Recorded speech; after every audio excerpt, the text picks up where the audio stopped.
Okay, so we'll start with our typical routine of just going through the basic lessons we've done so far. So we again started with perspective. And again, I know I've said this many times, but I just think it's important to remind ourselves of the lessons so far and how they connect with one another. So again, starting with perspective, and I'm sure I said this when we first studied perspective at the beginning of the semester, but perspective for the kind of drawing we're doing really is a fundamental, necessary element, right? Understanding the basic elements of perspective. And that's, again, going to come into play in what we do today. So just to remind everybody of the importance of thinking about what perspective tells us about how objects diminish in size as they move away from the viewer. And that's pretty clearly depicted in this old perspective plate. I don't know if I've mentioned this before. People can maybe tell me if I have, but it's actually interesting to use this drawing.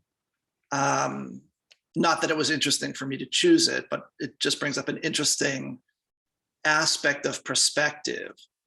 So I wasn't thinking about doing this today, but I think it occurs to me, and I think will be useful to talk about.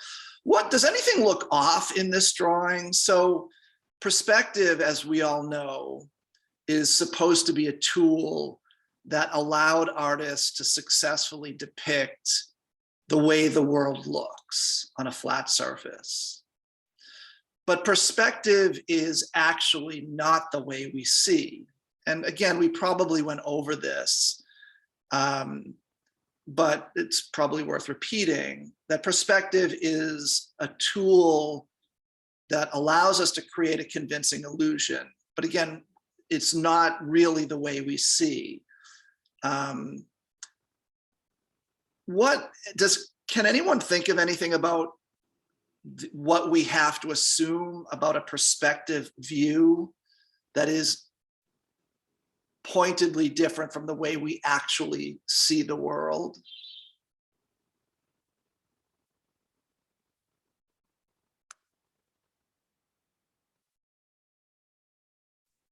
Is there anything about perspective or the rules of perspective that is different in that way?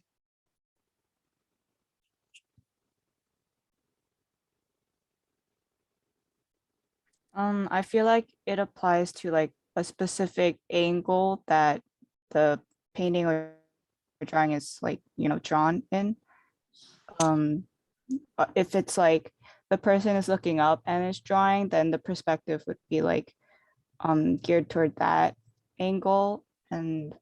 Or if you're looking at something really far away, then that would also like come across in the drawing, but it would be different if you're like really close to the object when you're drawing it. Yeah, I mean, you're definitely getting at what it is about perspective that's artificial. And related to your point, so your point that perspective represents a single, and I don't think you use this word, but stable point of view, right? An unmoving point of view in relationship to a scene being looked at. But of course, human beings never maintain an absolutely stable point of view in relationship to what they're looking at, unless they're very deliberately and very artificially trying to do that, right? But it's only when we are extremely conscious of trying to do that that we actually maintain a stable and single point of view in relationship to something. So that just means that as we are taking in the world, we're constantly moving, our eyes are shifting in every direction, our body's moving. And what we are doing is we're compiling a multiplicity of visual images into a cohesive whole. That's one thing. Where perspective assumes an absolutely stable point of view. And then it sort of gives us that cohesive whole that is compiled in our brain. That last sentence may have confused the issue. But the other thing about perspective, and the most important element of perspective that is different from the way we see, is that perspective relies on, or it is based on, the idea that the world is being looked at with one eye, right? Because there's a single vanishing point, which represents the location of the viewer, both the eye level and the specific location of the viewer, right? That locates the viewer. And we get a perspective view when we close one eye and look at the world that way. But of course, we're looking at the world with two eyes. And then again, our brain is compiling those two images, and that's called stereoptic vision. So perspective so what perspective does is it approximates, but doesn't duplicate the way we see. And that can lead to, and while that does provide or help to create a convincing illusion of the world, and it seems for the most part, we usually believe it, it can lead to distortions. And there are some pretty considerable distortions in this image. So I'm wondering if anybody sees what I'm talking about. Like, where in this image do we see distortions?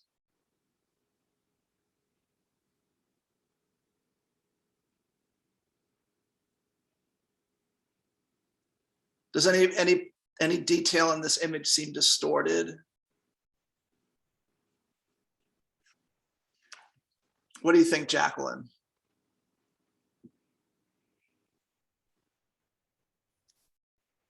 Not fully, like I would say maybe toward like the arch area, but I don't fully think so.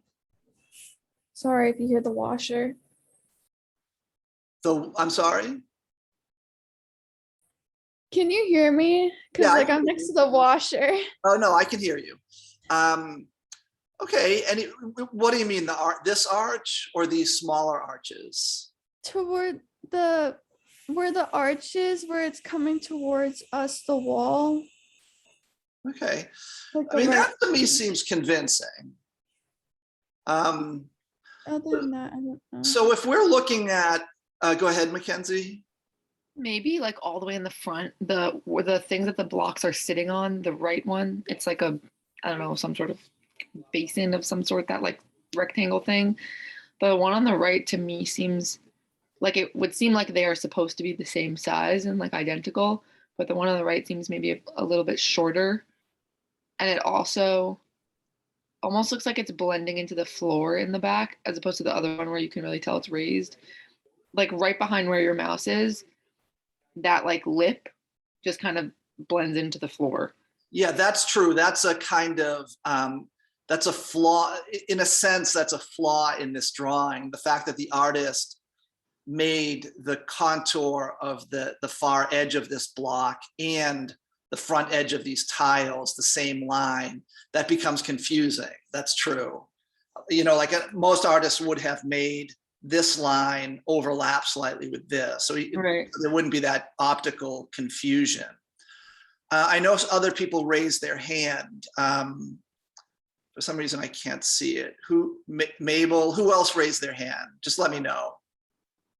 I think it was just me, but Just- I'm not really sure, but I think those like rectangles themselves look a little bit distorted to me. I don't really know why though. Which rectangles? You mean the basins? The ones that it isn't clear exactly what they are. They're just kind of, Oh, these here, these rectangular prisms. Yeah, they seem a little distorted, because what the artist is doing is these are being shown as 2-point perspective. So these are positioned in relationship to the viewer so that the orthogonals on both sides of the objects are receding towards a vanishing point, where most objects in this image are shown in 1-point perspective. So the orthogonals, or the lines moving away from the viewer, are moving to a single vanishing point. So that does create, so when you combine 1 and 2 point perspective, that can create a kind of distortion. But these also do seem slightly distorted because there's a kind of extreme perspective. You know, if we assume that this is a rectangular prism or a rectangular box, it doesn't look like it would really get so small so quickly. Is that something that seems distorted to you, Mabel? Yeah, I think so. Yeah, that's true. So what about, so we're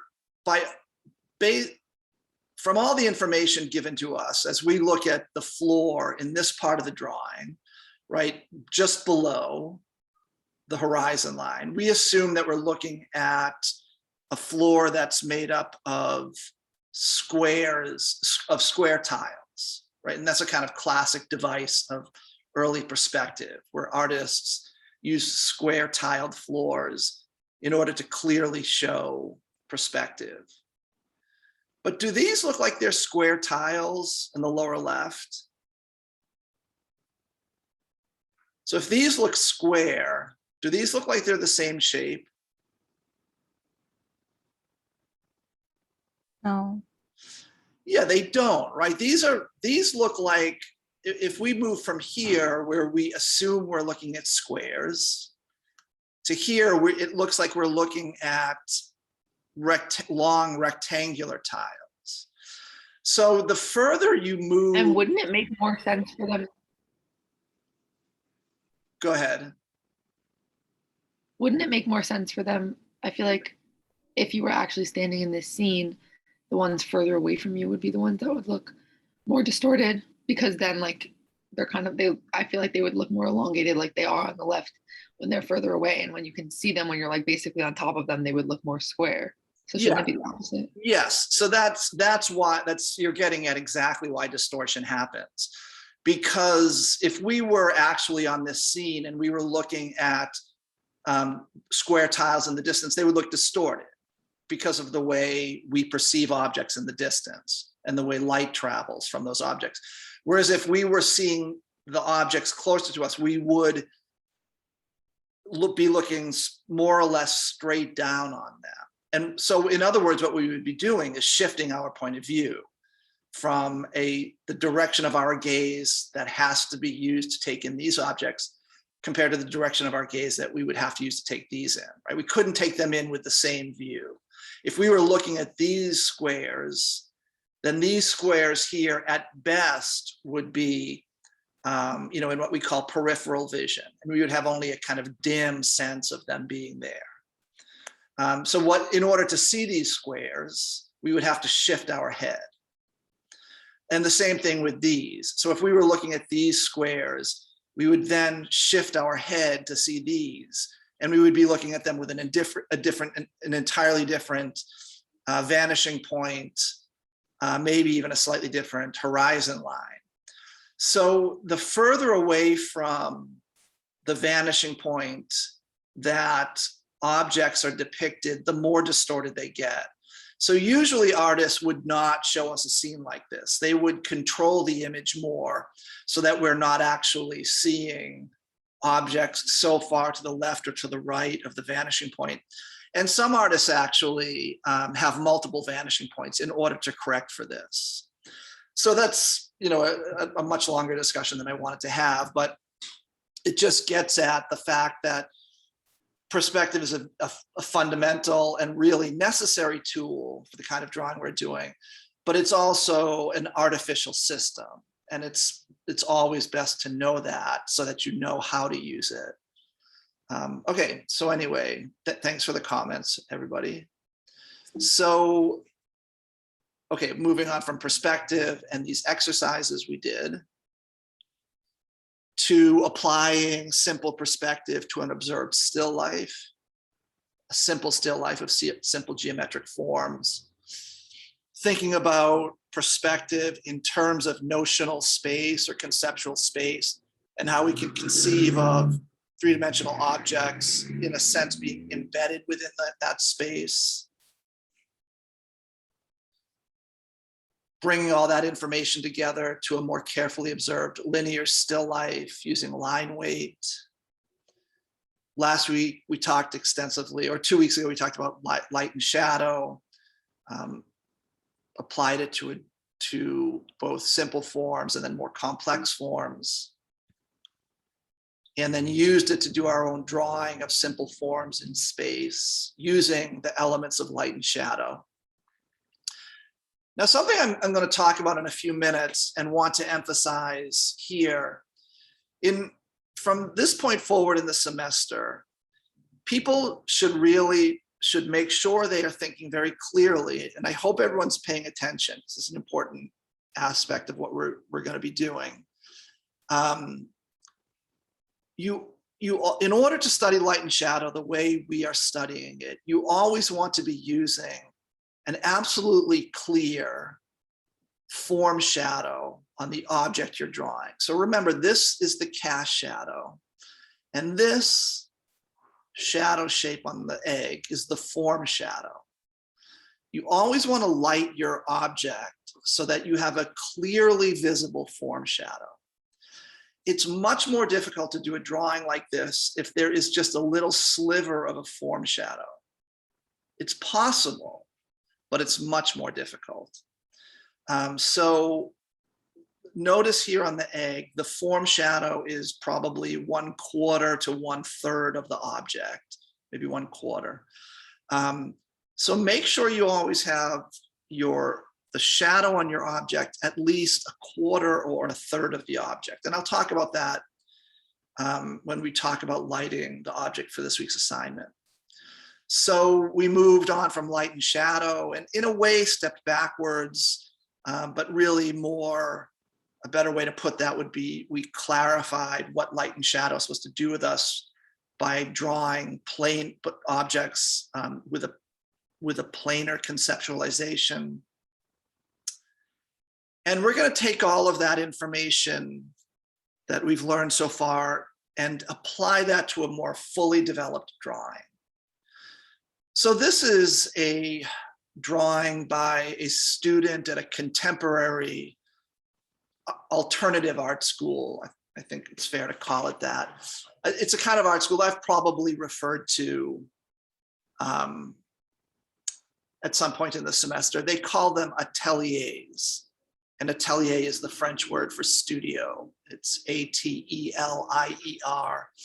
And ateliers is a kind of art school that's proliferated over the past, I would say 30 years, maybe 20 years. When I was a student, there was only one in the country, only one that I knew of anyway. And I'm pretty sure there was only one in the country. Since about 1990, they've proliferated and they're all over the place. That's an exaggeration, but there are many across the country. There are at least 2 or 3 in New York, probably more. And this is a drawing. This on the right is the drawing, and on the left is the cast of a classical sculpture that the artist did the drawing from. And we're going to be doing something like this, where we do a very careful, value-based drawing of an object we're going to be looking at. We're not going to be drawing something as complicated as this. We're going to be using the drapery that I asked everyone to buy at the beginning of the semester, so everyone should have that. I asked everyone to buy one or find one. You can do one or the other. So that's what we're going to be setting up and drawing today. So the form isn't quite as complicated, but it's still a complex form that we are going to be drawing using all of the elements of drawing that we've studied so far. And we're going to be attempting to do something like this, where the artist is trying to make a drawing where they are, in this case, exactly matching values, right? So in the drawing, the values in the light part of the light masses are, the artist has attempted to make them exactly the same value as the object that they are looking at. This, by the way, is a kind of drawing, I may have mentioned it, called sight size, where the artist literally puts the drawing right next to the object they are drawing. And so they have a kind of 1-to-1 relationship. And it is a way, in a sense, to facilitate making an exact visual duplication of what you're looking at, or as close to that as possible. I think that that kind of drawing has certain flaws, or it has certain liabilities as a way of learning. So we're not going to be doing exactly that. And we're not going to be attempting to do this exact one-to-one matching of values. So we're going to be doing a very fully rendered drawing of a drapery, but more in the spirit of someone like Pierre-Paul Prud'homme, an artist we've looked at before. And like Prud'homme, and this actually wasn't the best example to use, but like Prud'homme, we're going to be using a blue piece of paper. So the blue paper that I asked you to buy as part of the materials. And we're going to be using white and black chalk, or actually white and black charcoal. And we're going to be using also the pan pastels I asked people to get. Now, if anybody was unable to get the pan pastels, and I'll show everybody, I'll remind everyone what those were. You can just email me. There are alternatives to using those, but the materials we'll be using, I'm thinking about them as the pan pastels, the blue paper, and the black and white charcoal. I'm referring to this as blue paper, where I'm sure to everyone it looks kind of grayish green, but that's because this paper has faded over time. This was originally blue paper, very similar to the blue that we're going to be using. So we're going to be trying, or we're going to be working towards developing a fully rendered drawing of a drapery where we look very carefully at value relationships. And I don't think it's necessary to make this attempt to do a one-to-one matching. I have had students do that before, and it has certain advantages.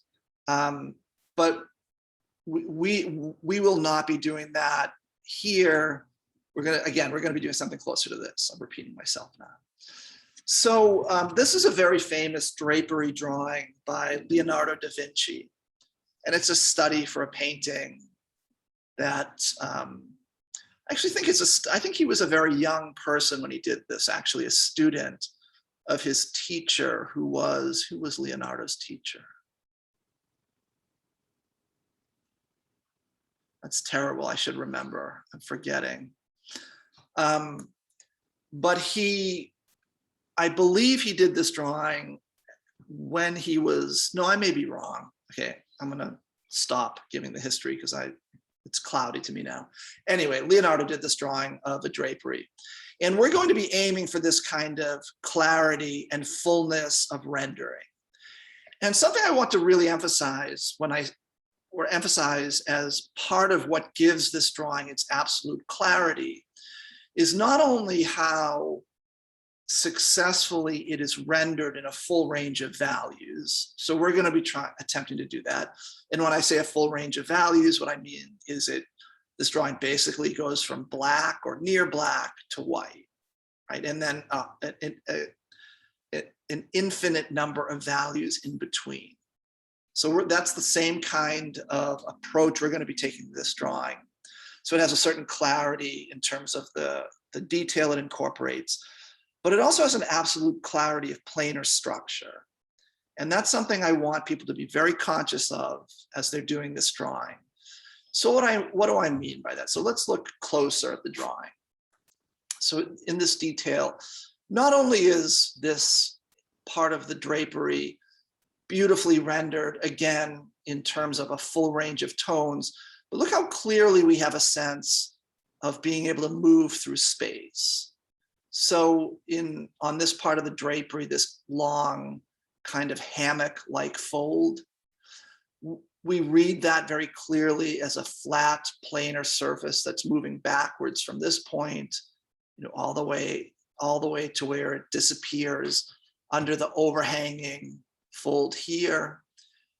And we have a very clear sense of clearly turning a corner and moving onto a different plane, moving in a different direction here before that drapery rolls under and gets lost in the darkness of that occlusion shadow. Likewise, this drapery, as it's wrapping around the leg of the model posing, is an absolutely clear plane moving forward in space before that again turns down towards the floor. That plane is relatively square to our plane of vision or to the picture plane.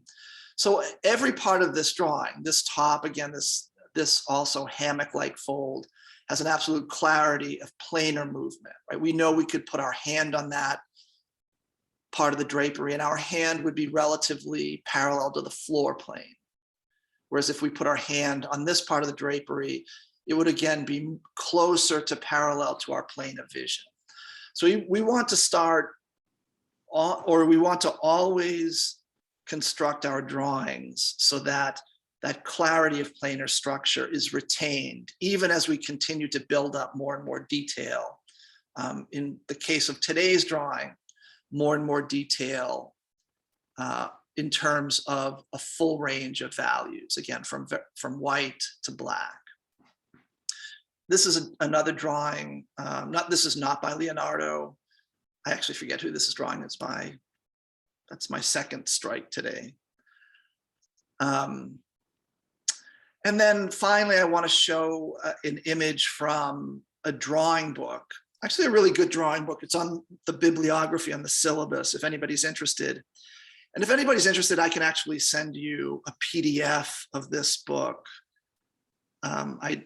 It was available online. I probably shouldn't be saying that, but this book's actually out of print. So maybe it's more ethical to say it in this case. It's a book by Jack Kramer. It has to do with anatomy and perspective and the relationship of those things to the structure of the human figure. Again, it's an excellent book. If anybody is interested in a PDF of it, you can just email me. So he has this short section on drapery, specifically the drapery in relationship to the clothed figure. And notice how in this part of the drawing, he analyzes draperies. So he's showing us drapery that we might read as a kind of naive way of interpreting drapery might be to see it as a bunch of shapes, like a V shape, these kind of S shapes or these kind of squiggling shapes here, and not clearly see this information as a series of planes moving through space. So if we look at this drapery analysis here, he's clearly showed us that drapery as a series of planes, right? A plane that's parallel to the floor, a plane that is at right angles to that first plane, and then again, a plane rolling around in space, again, parallel to the floor. And all of these analysis of the planes show them as a series of planes clearly moving through space. The planes on the schematic drapery here are clearly shown in perspective. So we want to, as we are doing our drawings today and using a full range of value, we always want to be thinking about that the value we're using. So the tones of light and shadow, we want to make sure that we're not using them just as a gradation across a flat surface, but instead we want to make sure that we're thinking about them as dark masses and light masses that are dark and light because they are on planes moving in different directions in relationship to the light source. And so I wanted to juxtapose this, again, this Kramer analysis with our first drawing we did this semester. And if we remember back, just to emphasize why this planar analysis is useful and should always be in the back of our mind.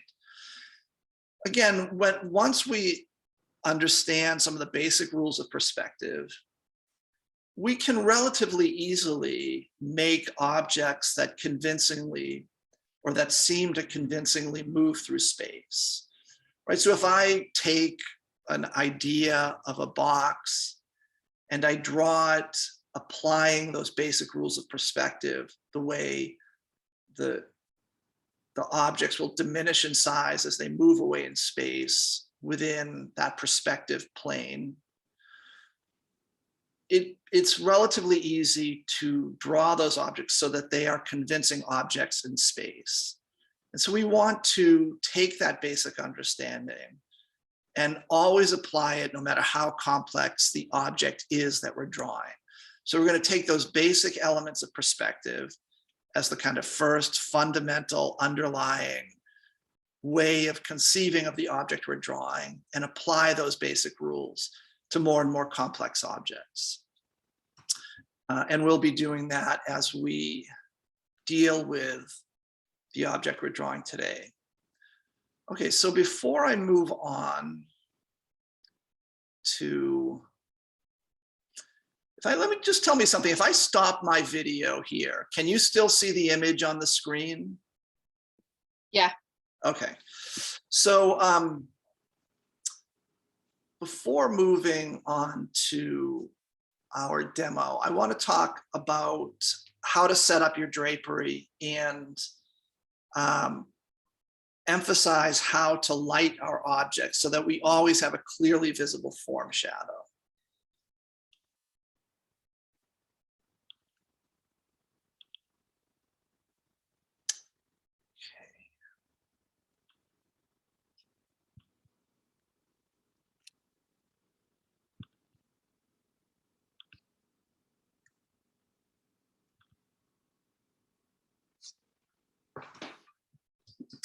Okay, so we're going to be drawing a simple drapery setup. I may need to do some adjustments because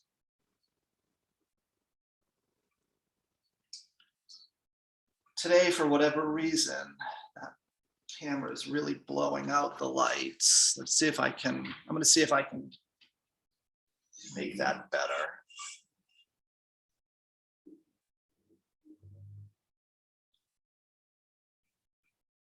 So I have a very simple drapery setup, as you can see.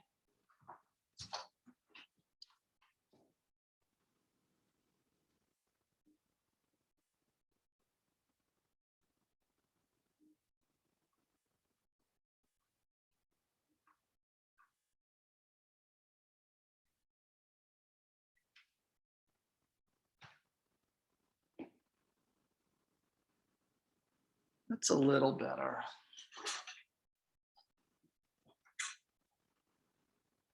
Okay. Not great, but a little better.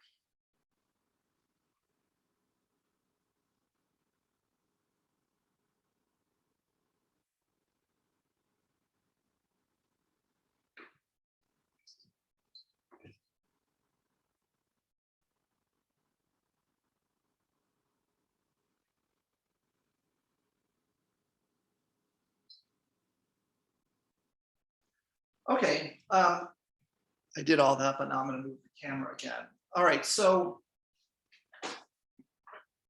now before we start our demo, I just want to talk about setting up your object in your box. So we have here the box that people should have to set up your object. So I'll take my drapery and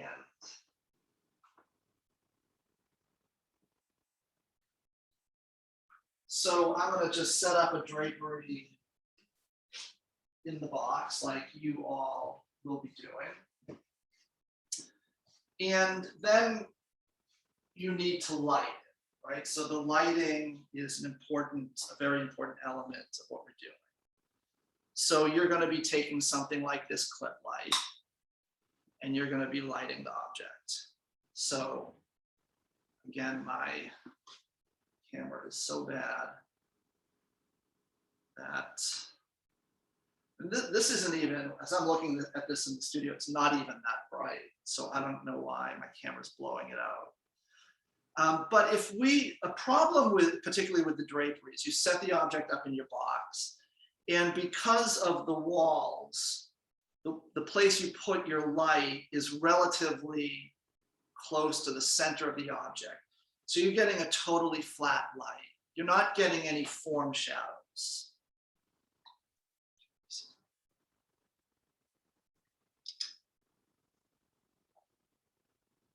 Or you're getting almost no form shadows. So that's going to be a much more difficult drawing to make. If you're, so what we're getting, and I apologize, there's nothing I can do about this. But the way you see the image on your screen is actually not too different from the way I'm seeing it, right? We're only getting a little sliver of shadow at the edge, and then we're getting that very black, thin cast shadow behind. You don't want to do the drawing this way. It's possible to make a completely convincing drawing using that information, but it's much more difficult. And we're all at the beginning of this process. So with the drapery, probably, and this is going to apply to other objects as well, what you probably want to do is cut off the side of the box. So I already did that. I just taped this. So for the drapery, and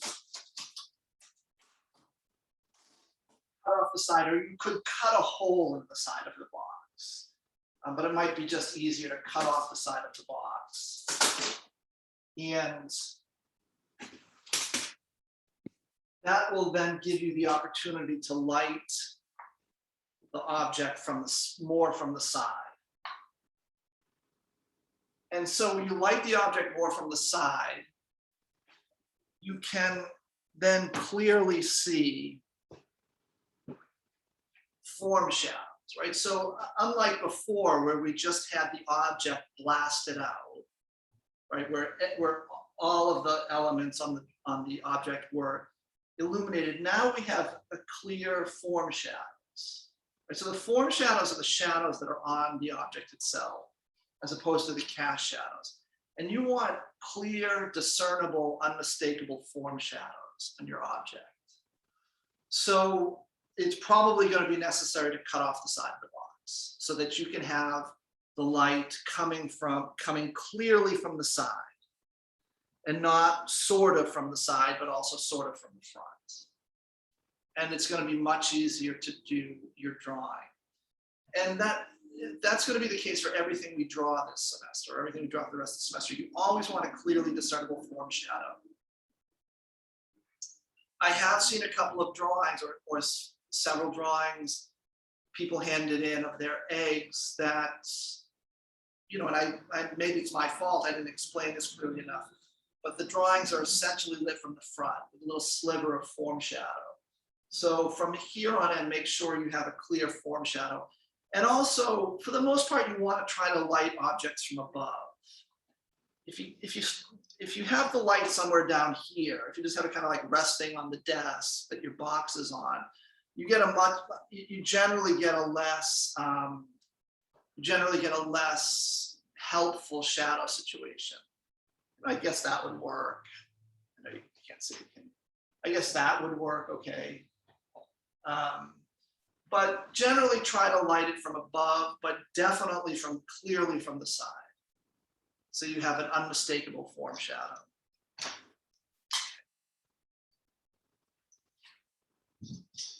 Slick YouTube how-to videos, because this would be a disaster.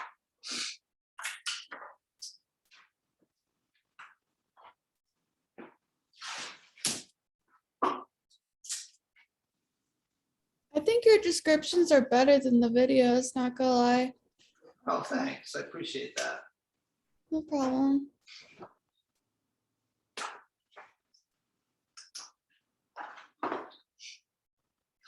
It's funny to watch, like those how-to videos started appearing on YouTube about 10 years ago. It's funny to look at some of the earliest ones because they're very low tech. And I think as those people who have the extensive YouTube tutorials started to realize they could make money. And a lot of those people actually make quite a bit of money. they started getting more and more slick. Yeah, that's better. I mean, this is kind of ugly, and but I think it's better to be able to perceive a full range of values there. So we're going to pretend that I'm doing the demo, and I'm going to pretend that's not there. I'm not going to draw that. So I'm going to be drawing it as if that's not there, but I just have that there so you can see the greater range of values within the lights. Okay, so again, what we're going to be using, and I hope everyone was able to buy these. If you weren't, again, you can just let me know. So we're going to be using this black pan pastel along with the white. And then these pan pastel drawing or soft pastel drawing knives. So I have two, I'm going to use one each for the black and the white. You can also just use one. You're gonna have to switch pads from one color to the next. And we're also going to be using white and black charcoal. And I sharpened this white and black charcoal the same way I sharpen the regular pencils. So you could, in theory, start the drawing by massing in with just with the pan pastel, but I'm going to start the drawing with a charcoal pencil. And I'm going to do this drawing relatively quickly. But I'm doing the same thing we've been doing all semester, which is just to start the drawing with very simple straight line simplifications for what we're looking at. So in other words, I'm not going to look at every little curve and every little nuance on the drapery. I'm just going to block in the big masses or the big lines that I'm seeing from key points on the contours to other key points on the contour, right? So in other words, before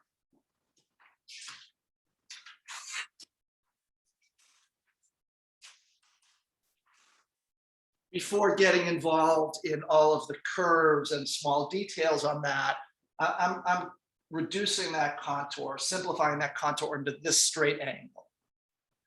And again, that's because I'm going to be looking at, and I feel like it's these point-to-point relationships I consider to be very important in making a convincing drawing of what I'm looking at. So I want to be simplifying the drawing at the beginning so I can see those point-to-point relationships and not get bogged down in all those little small details. So the passage from here to here, I'm going to turn into a straight angle like that. I'm going to turn this center fold into just one straight angle and not try to get the complexity of that curve. All of that, again, will come later. So we're going to bring that in. But first, we're going to set up very simply just the basic outlines of this drapery. So I'm going to look at the angle from the lower left point to the part of the drapery projecting out on the right.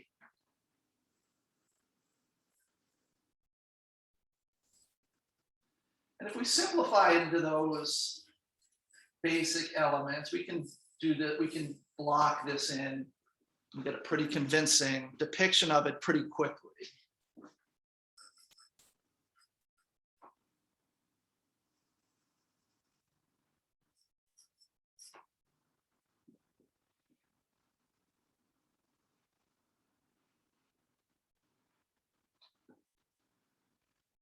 Now, in a way, I don't want to say this because I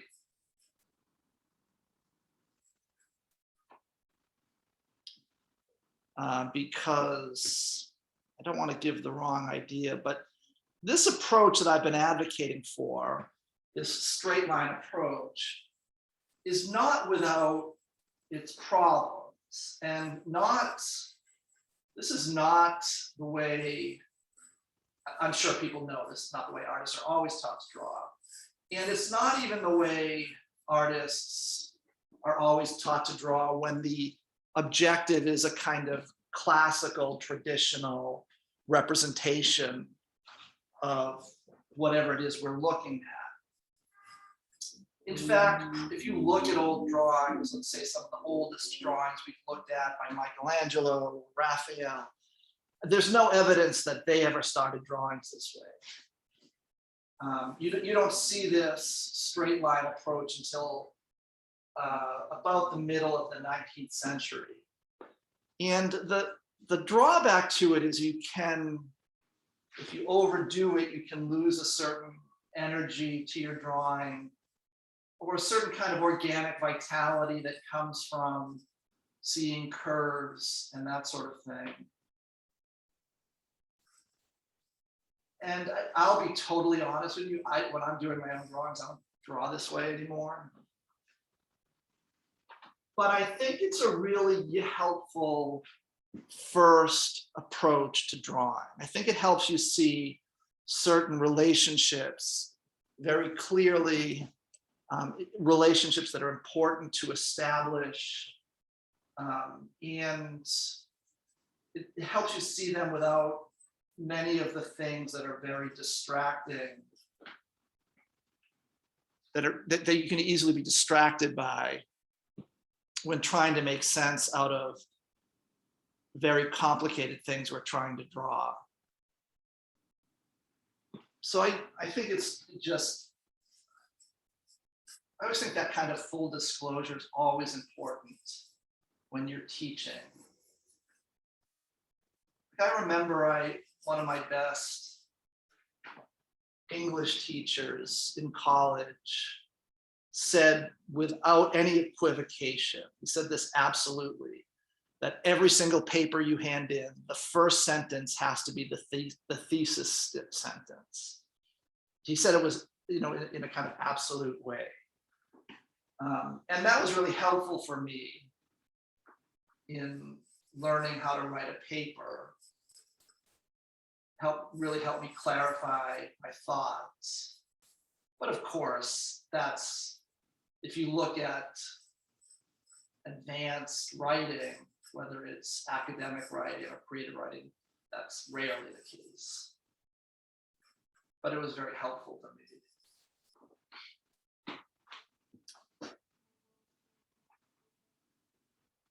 So what I've done here is I've simplified this drapery into 1, 2, and then 3 shapes, basically. And so two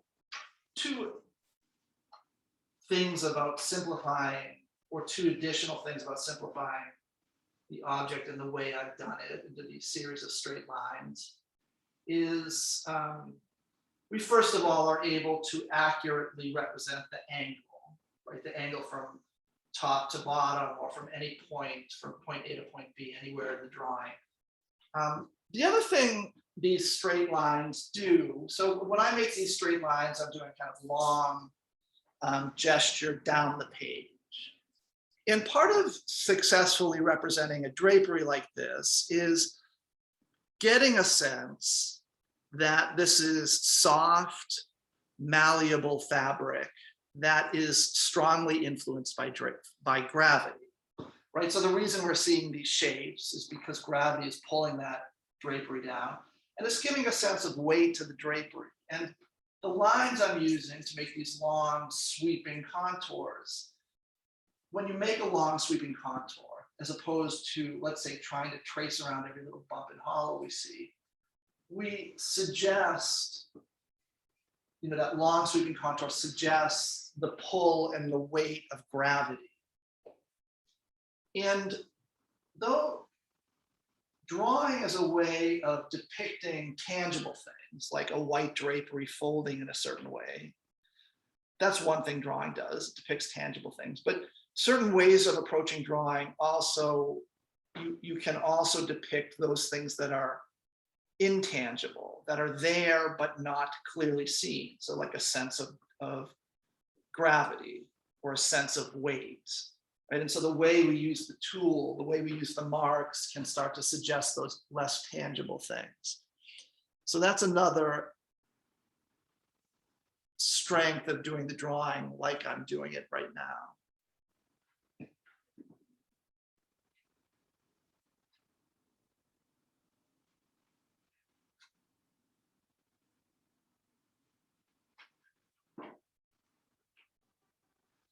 So I have that long line, right? And now I can start breaking down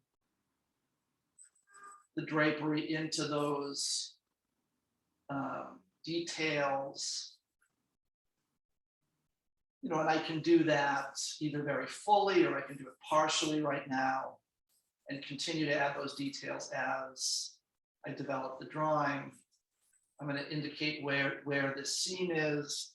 And I am now going to start building in the curves that show us how the drapery is moving through space. And don't overemphasize curves. Often the curves you see on a drapery are less pronounced than you might think at first. Like, how pronounced is that curve on this drapery? So if we use a ruler to lie along the lowest part of that drapery, then if you look at the shape in between, use a lighter ruler, the shape in between the bottom of the drapery and the ruler to the left, it's only a sort of sliver of space. So I don't want to make, you know, a kind of wild S curve there. It's a very subtle movement up and then across.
So, okay, so I have the basic contour of the drapery.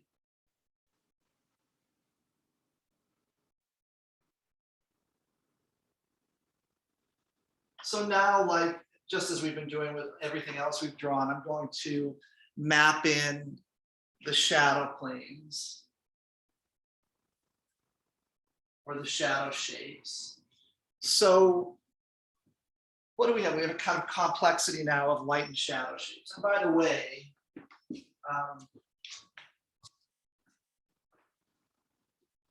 we might usefully think of these relatively complicated shapes as really a series of versions of that shape, right? So this, if we think about the cone that we've drawn this semester, these forms are versions or modifications on a cone-like shape, particularly the one on the left. It's kind of long cone-like shape. And there's a plane of light and shadow. There's that division of light and shadow. So what we call the terminator.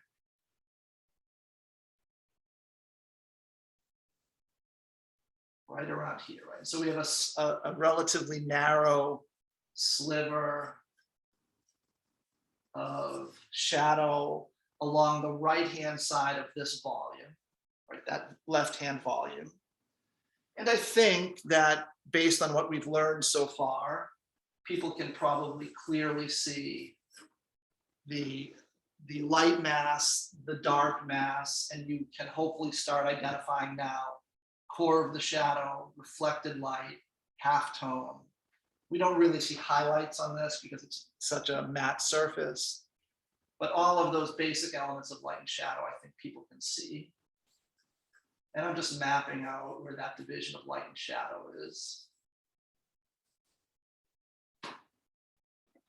And that division of light and shadow is about here.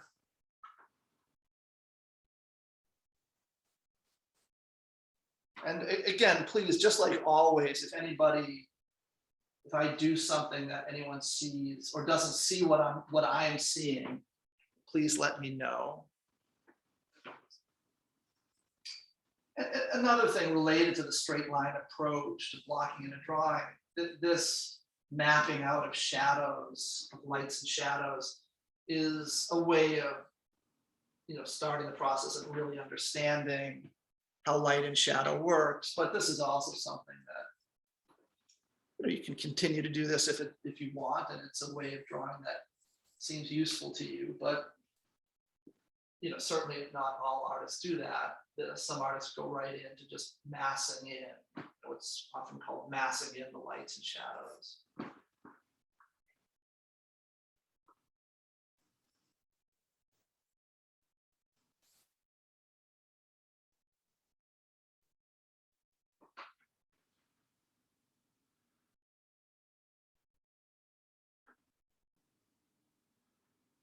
And so I'm looking at, I'm mapping out the shadow shape that goes from here, from this point on the terminator, all the way across to the end of the cast shadow.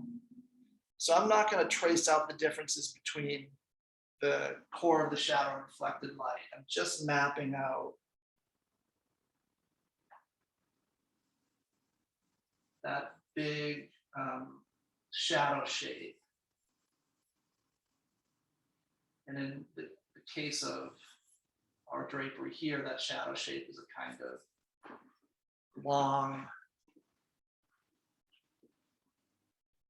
again, a kind of cone-like shape, a long modified triangle.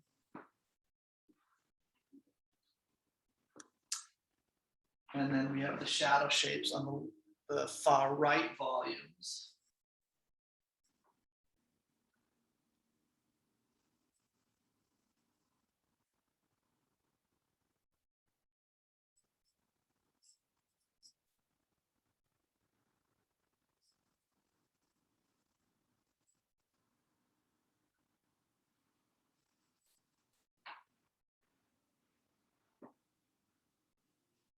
So you'll notice at the top of the drapery, from your point of view,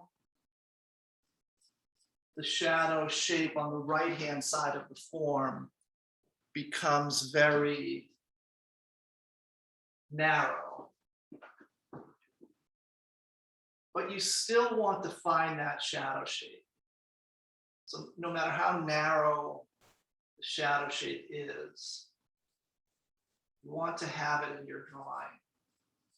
Otherwise, you're not going to have the opportunity to draw something that appears to be a convincing three-dimensional volume. Right? If there's no shadow shape, then you just have one value. And so it looks like you're looking at a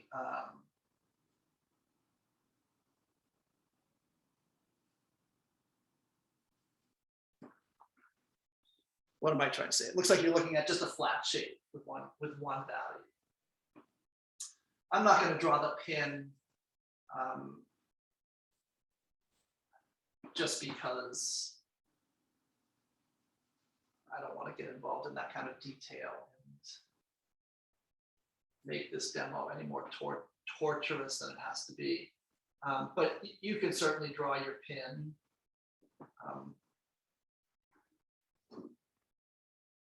Or whatever it is that holds up your drapery. So we're going to start with a simple, again, a simple block in of the drapery as we've been doing all semester. And I'm going to include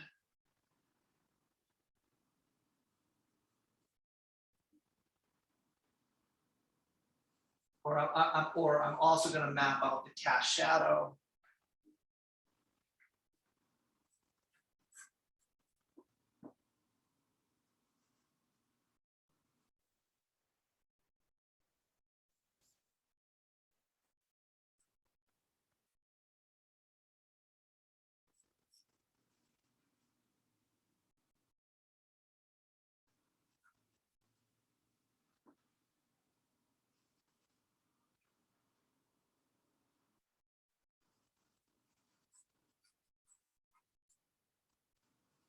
So any questions so far?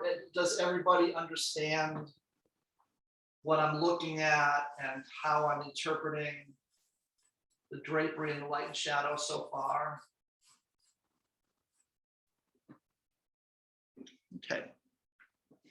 So now what I want to do is end up with a drawing where I, as convincingly as possible, create the values that I'm looking at. So I want to get a sense of the lightness of the drapery against the darkness of the background. I want to get a sense of the value relationship between the lights on the light side of the form compared to the darks on the dark side of the form. I want to start convincingly reproducing those values.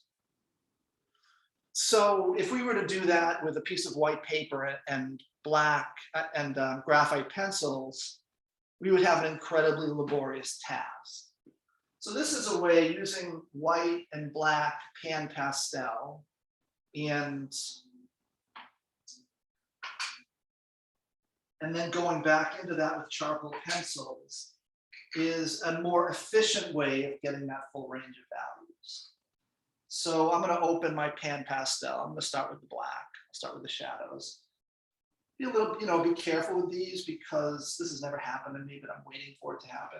And if that spills, then you just have a big mess. And there's obviously no way to get this black powder back into that container. So what we're going to do is we're going to take this pan pastel, this black powder, and we're going to use our drawing knife.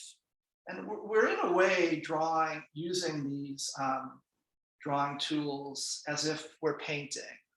So we're sort of dipping the brush into the pastel.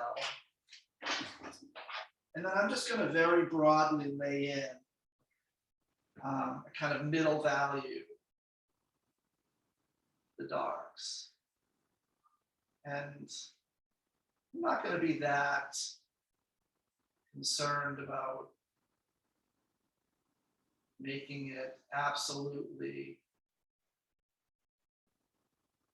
within the shadow shapes I've drawn. I mean, we can try to do that as best as possible. But with this technique, we can go back and forth. We can erase out and we can go back and forth with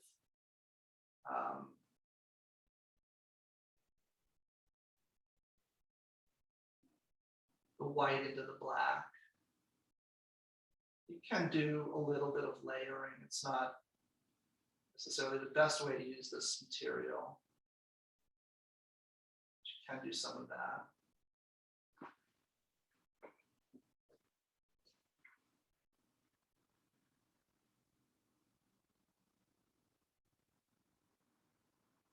So I'll clean up my lines a little bit, just erasing back into it.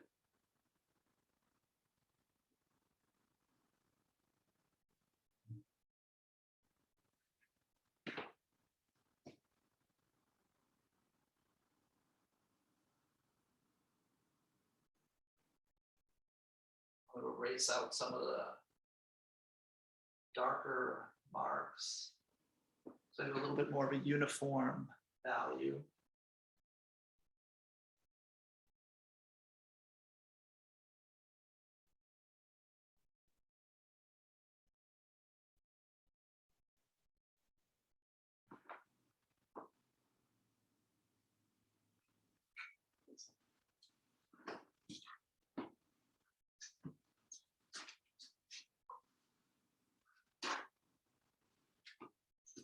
So I have a piece of paper towel here, and I'm going to use that to pad, pad some of the excess pastel off of this tool,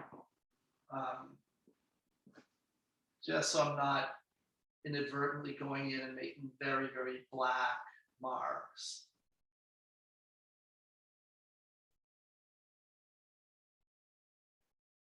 And I'm using, I have a very light touch on the pastel tool as I'm laying in those initial value masses.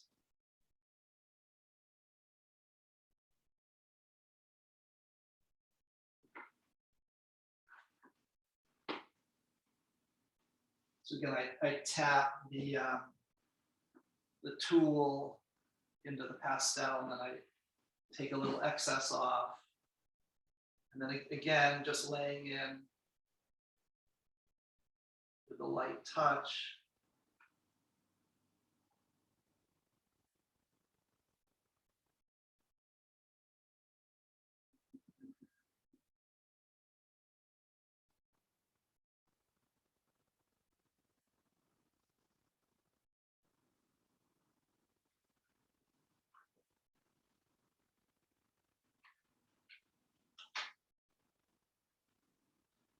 So this may get, there may be, a learning curve. And I actually haven't been doing this that long. I've only been aware of these tools for a couple of years. In fact, I don't think they're much older than that. They may be around 10 years old or something. But I certainly never saw these as a student. So this drawing technique is something that's kind of new to me. And I don't feel like I'm totally in command of this technique. So I'm a little bit in the process of learning, like you all are, but I think it's a really good way to start looking at big masses of lights and shadows. I forgot to map out that little shadow, cast shadow shape. But as I said, you don't necessarily have to map out with line. I find it helpful to do that, but it's not absolutely necessary. You can map out by massing in shadow, sort of like I'm doing here.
And I'm just going to, I'm not going to mass in the form shadow here and then the cast shadow here. I'm just going to mass them all in together.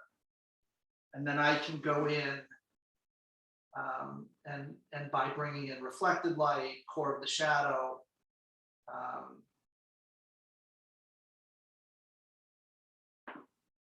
occlusion shadow or shadow accent, I can make all those distinctions. And again, you don't want to, I would highly encourage people to block in the initial block in, you block in the totality of the shadow mask. So the shadow mask is it's made up by both the form shadow and the cast shadow. I mean, first of all, when you do that, you have a more unified, more convincing sense of the light and dark situation. And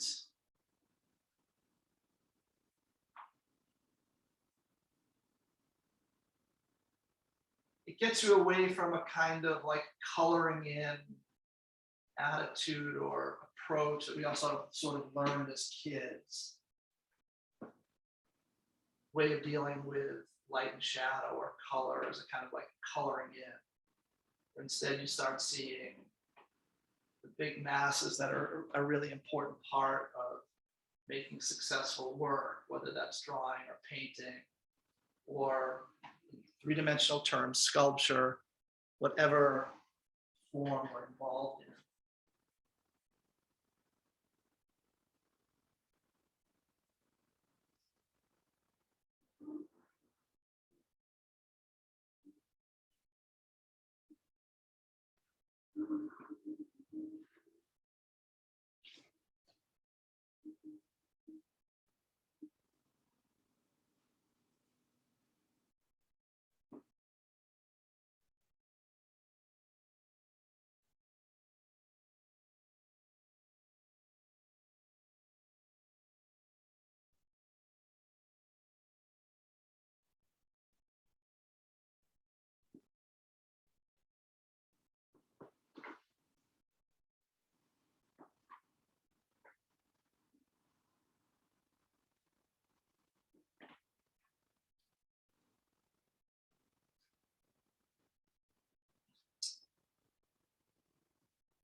So again, I'm going to go in and just tap out or remove some of those unnecessarily dark overlaps.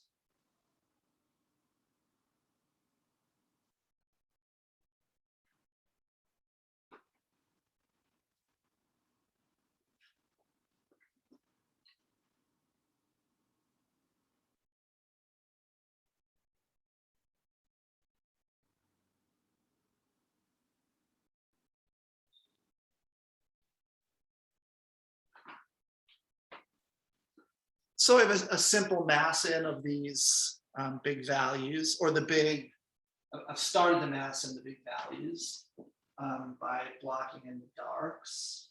So now I'm going to do the same thing. I'm just going to use my white pan pastel. And you're going to want to put a new pad on, or I don't know if anyone bought two pencils and you just use another drawing tool. So I'm going to take white pastel. I'll do the same thing, tap it on a sheet of paper towel. And so I'm just going to block in the lights. Same thing.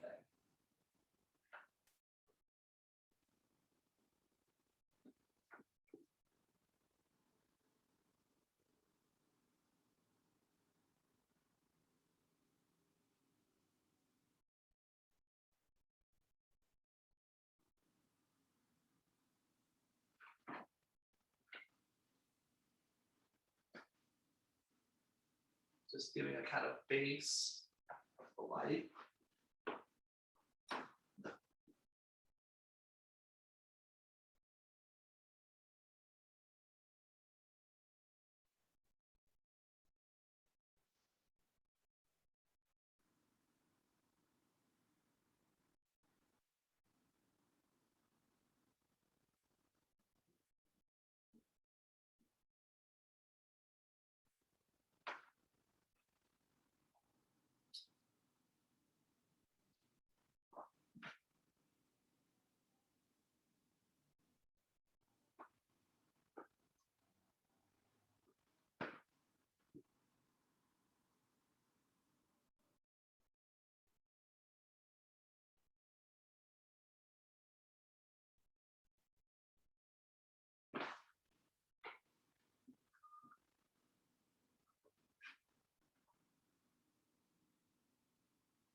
And so we're looking to create the clarity of the distinction between the values of the lights and the value of the paper that the drapery is sitting on.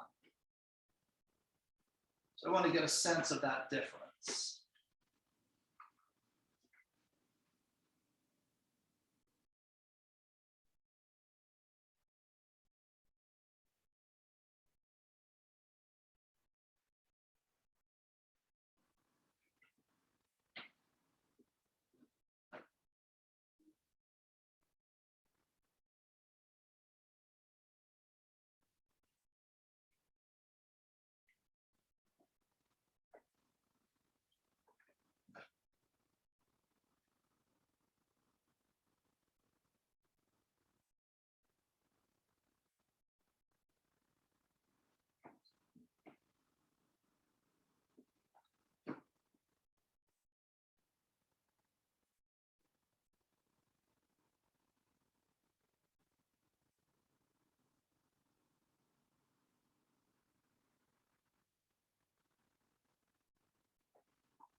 And I can leave a little bit of the blue between the two areas. You don't have to, but you can, because we're going to go back in and use the pencil to clarify and refine these large masses. So this is just the initial block in.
And I'm going to, you'll notice here on the drapery, this is still where the tool is pointing. That's still a light mass, it's part of the light mass, but it's really quite a darker halftone than the lighter areas of the object. So I think actually I'm going to, for now, leave that the blue of the paper.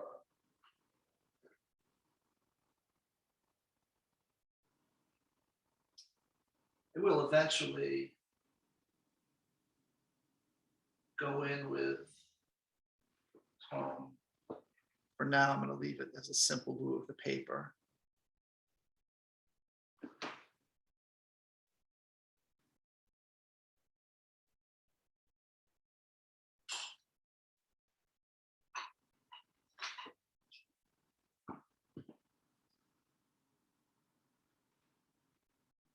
This is also another advantage to this. I'm just refining some of the shapes here.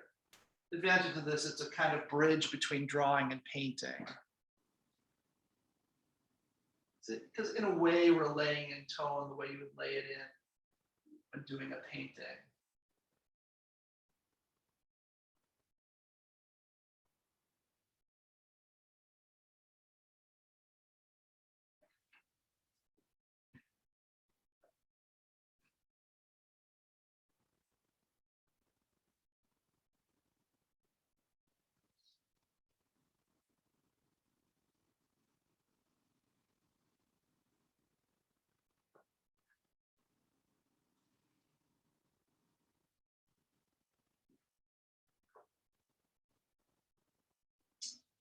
Okay, so using the pan pastels, that's finished for now.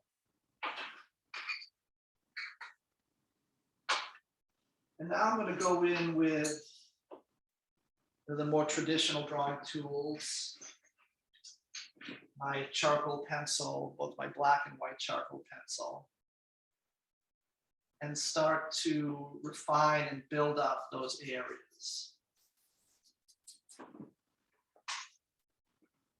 So I guess I'll start with the white. I'm just going to go now back into this. I'm going to use the white pencil to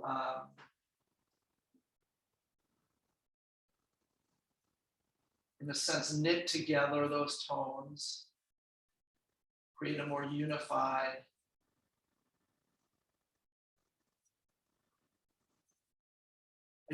light mass. And I'll do the same thing with the charcoal and create a more unified dark mass. And then I'll start bringing in all of the variations of lights and shadows. So half tones and core of the shadow and all of that, all of those other elements of light and shadow that we've talked about.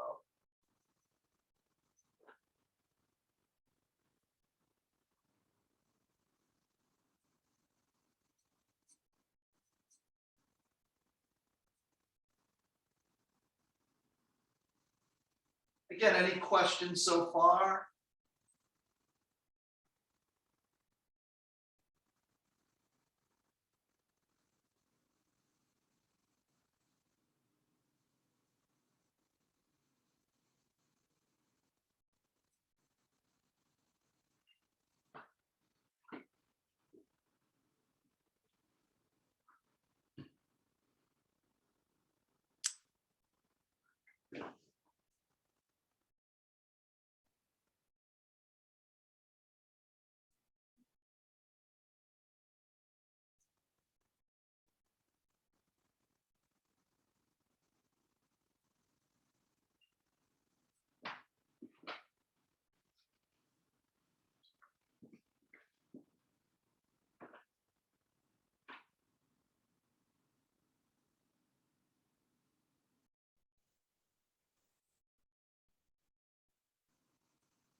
So now, now I can, again, seeing, as I'm using the pencil, because we have more control of that, I'm going to start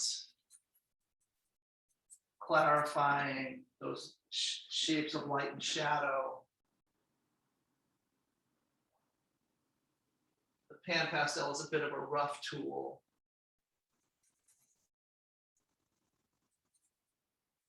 So the drawing pencil helps to clarify, redo some of the shapes.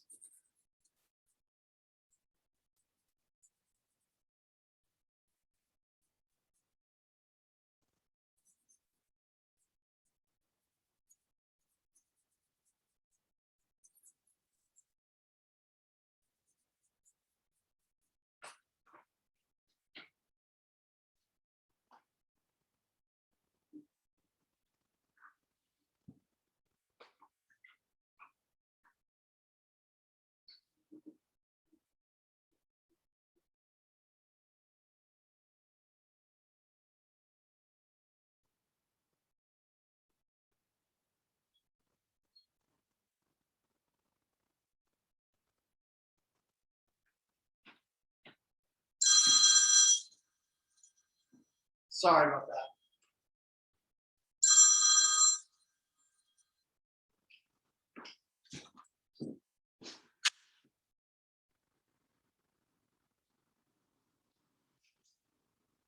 Okay, why don't we, I think this is a good time since we have the drawing blocked in. Why don't we take our mid-class break now? And then we'll pick it up in 20 minutes. Okay, so we'll take our break now and we'll get started again at 11:58. Okay? Any questions before we break? Okay, so I'll see you all in 20 minutes.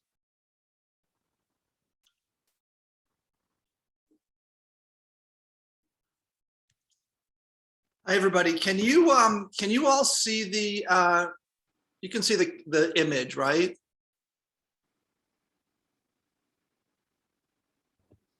Yes. We can see like your workspace. Okay. So what I've done, I've pinned up an old demo I did from this basically the same class in a previous semester. So this is a more finished drawing, and it was started in exactly the same way, using exactly the same approach. And then this is obviously carried to a much more developed stage where, you know, I tried to show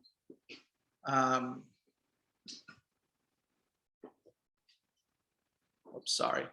I tried to show the full range of values and the full, all the elements of light and shadow that we've been studying.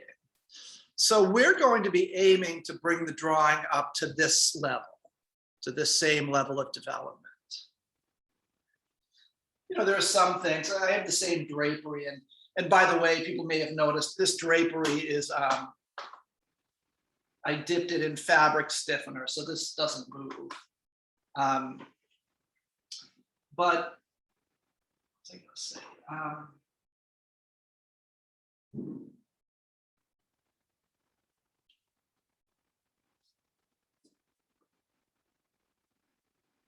Sorry.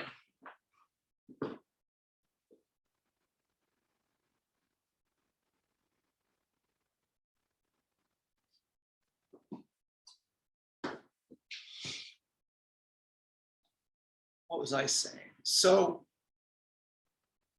yeah, we're going to try to develop the drawing, you know, up to a level, something like this. There are things I didn't include in this drawing, so I didn't include all of those little little wrinkles, just because I don't really see them as necessary.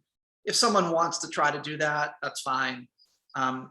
One thing related to that, by the way, I would recommend ironing your drapery before you hang it, because it's much more difficult to deal with light and shadow and volume if you have a very wrinkled piece of cloth.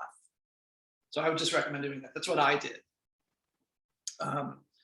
So anyway, okay, so this drawing was done in exactly the same way. So I started the drawing like this, and I slowly refined towards this, okay? And so we're gonna be doing the same thing. Now I show this drawing because I don't, you know, for me to develop this to here, I wouldn't have enough time in class today. I worked on this drawing after the demo I did in the class before. And, you know, it starts to become tedious for you all to sit here and watch me, you know, if you were to watch me do the whole thing. So what I'm going to do today, I think, is I'm going to concentrate. We have the whole drawing blocked in. I'm going to concentrate on developing just one of the volumes on this drapery. I'm going to concentrate on developing the left-hand volume, so that volume, and talk to you about how I start seeing and incorporating into the drawing all of those elements of light and shadow that we've talked about. And you know, that will be a guide for you to how you develop your own drawing. Again, eventually bringing it up to a level of finish like this. So you want your drawing to have a level of finish where every single volume on the drapery you're drawing is brought up to a full level of resolution, where you've seen, like in the drapery, you've seen the large light and dark masses of the large light and dark masses. You've seen the core of the shadow and reflected light, cast shadow, occlusion shadows. You've incorporated all those elements. Again, you don't have to have small details like little wrinkles. Those are irrelevant for what we're trying to do today. Again, you can do that. I didn't include the pins. You can put that in if you want. But you do absolutely want to bring your drawing up to a level of finish approximating this. Okay. So again, I am going to get you started on that by concentrating on developing just this volume on the drapery. Again, I probably just don't have time to develop the whole drapery. I certainly don't, because I worked on that drapery beyond just the allotted class time. So let me just move this a bit. Let's see this way.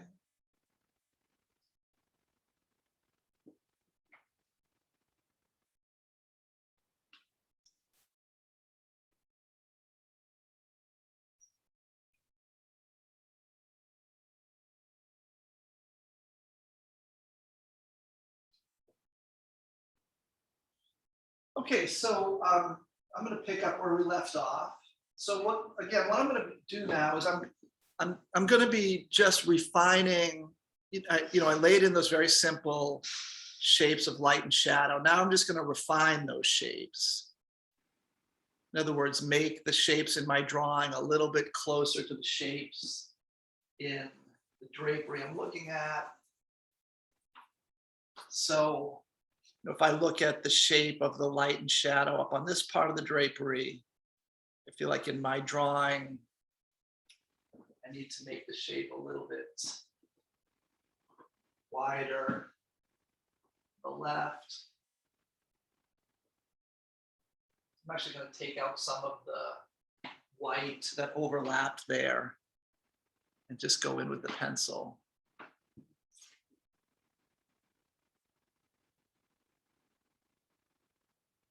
Do people know off the top of your head? I can't look at the syllabus. Did I ask you to get, or the materials list?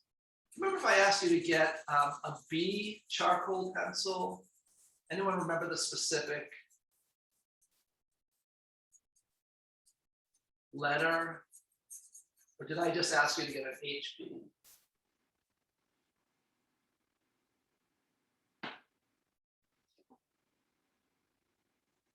People may not have that information. I hope I asked you to get a B. Or I can check. I have it on my desktop. I'll look now.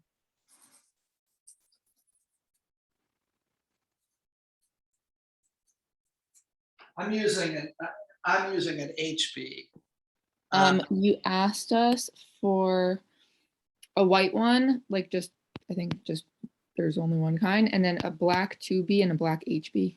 Okay, good, because I only have an HB. I ran out of my 2Bs and I didn't replace them. And the HB can be a little bit moody in terms of being able to really lay down a good tone on paper like this. So I'm glad I asked you to get a 2B. Charcoal pencils can be weirdly moody, just in the sense that sometimes one charcoal pencil you have won't leave a clear mark on certain pieces of paper. So you just have to get another charcoal pencil and that will work better. See, so for example, this charcoal pencil is not leaving a mark there. I don't know why that is. So where's my other one? Where this one does leave a mark. So I don't know what the deal is with that. I really don't. And that's happened ever since I started using charcoal pencils. I've noticed that can be the case. Maybe it's very possible for charcoal that they use in pencils to be slightly flawed. I don't know. So I'm gonna have to go back to this pencil.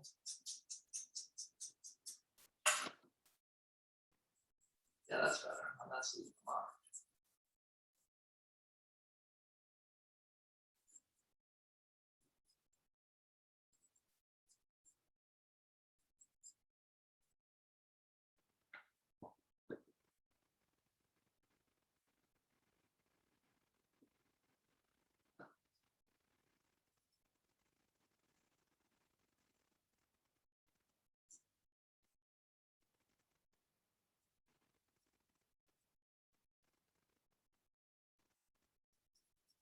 So what I'm doing now is I'm just cleaning up and unifying this shadow area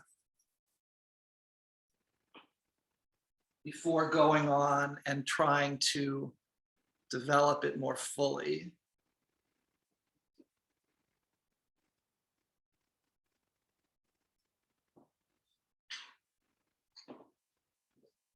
I'll go in with my white pencil.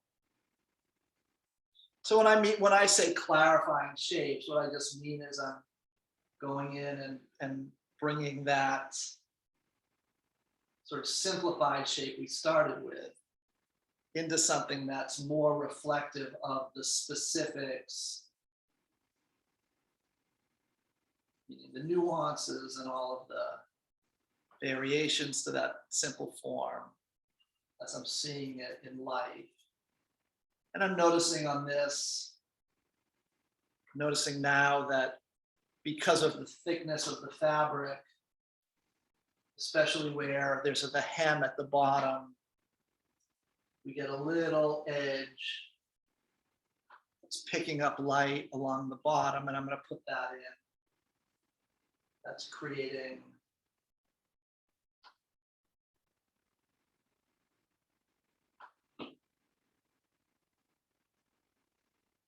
so in other words, we're seeing that lower edge because of a little plane of light.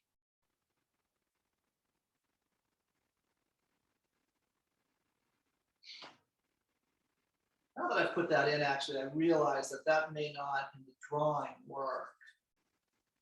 Maybe I'll take it out. I'll leave it for now.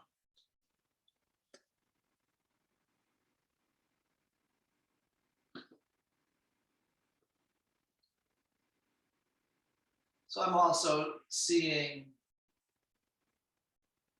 that at the bottom of the shadow shape, there's change in angle.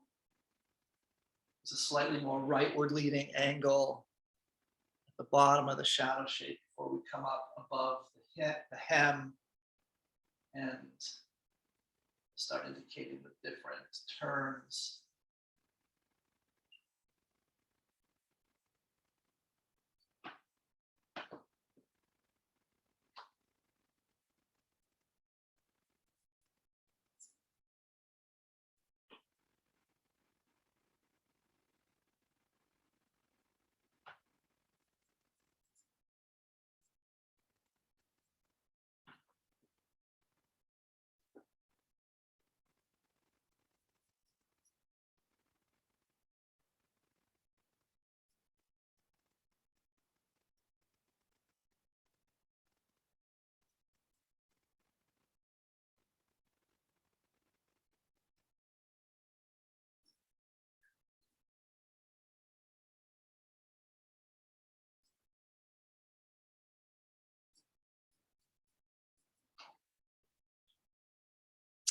So I would, in the kind of drawings that I myself do, I like to have a kind of clean, unified, continuous, or clean, unified, continuous areas of lights and shadows. So again, I'm going to go into this shadow shape and lift out the darker areas that are inadvertently made by the overlapping of the pencil.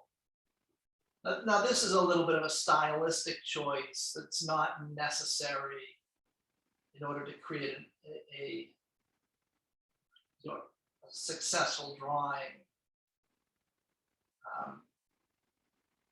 this is just because I like to make that particular kind of very unified tonal progression.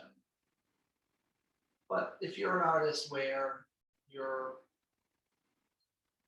satisfied with kind of broader, more expressive blocking, that's fine. You know, there are, now having said that, there are kinds of marks that can end up in a drawing that are not helpful in any way, that are just not descriptive of what we're looking at, or they're not even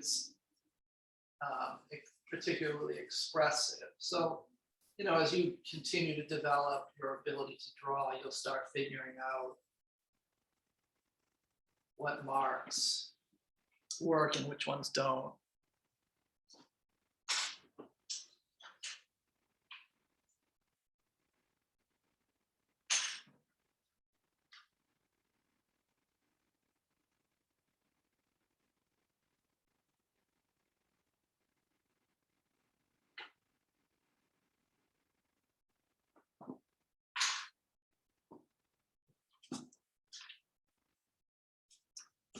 So I don't know if sometimes I'll use a stick like this. This is just a I think 3/8 inch dowel, and I use it to prop my hand so I can do close work without my hand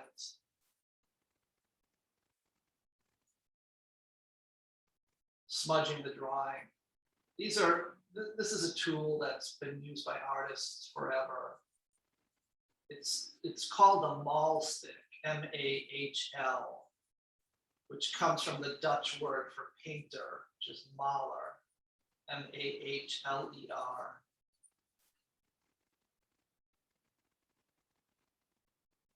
And that makes me wonder if the composer Gustav Mahler's last name means painter. It must, but maybe I'm wrong. Mahler was German, but Dutch and German are, I think, the same language, right? Just dialects of one another. I'm not positive. Is that true? Anyone know? Are Dutch and German the same language? I think they are. They're just dialects.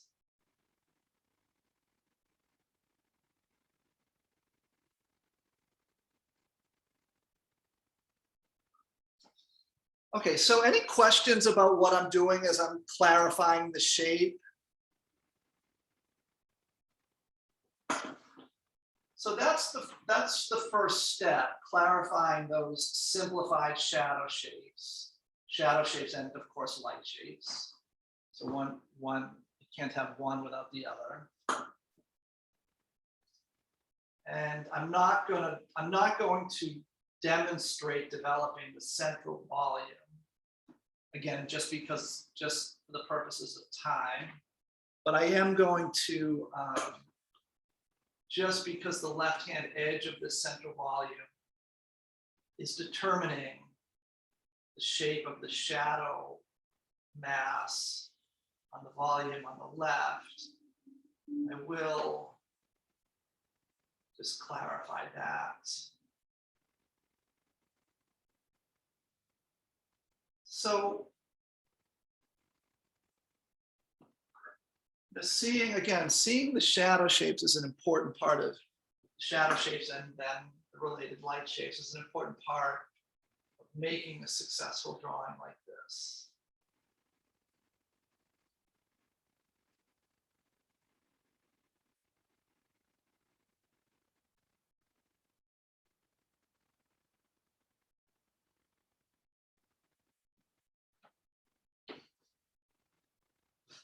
And again, this is depending on your personal preference, but I could go in and I could continue to sort of knit together these areas of light and dark.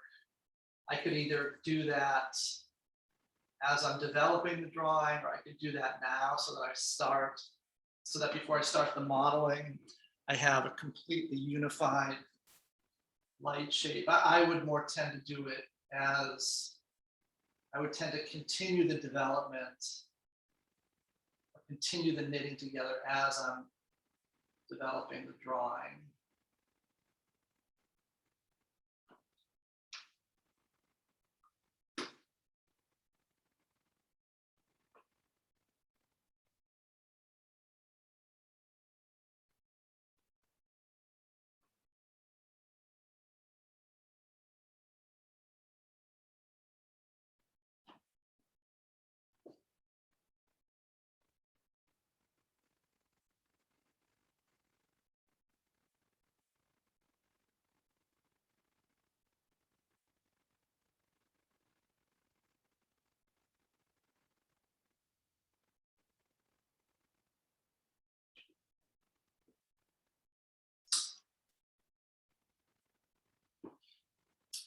So what I'm going to now do is I'm now going to start turning this edge, right? So we now have, as we've had in other drawings, we have a simplified shape of light and a simplified shape of shadow.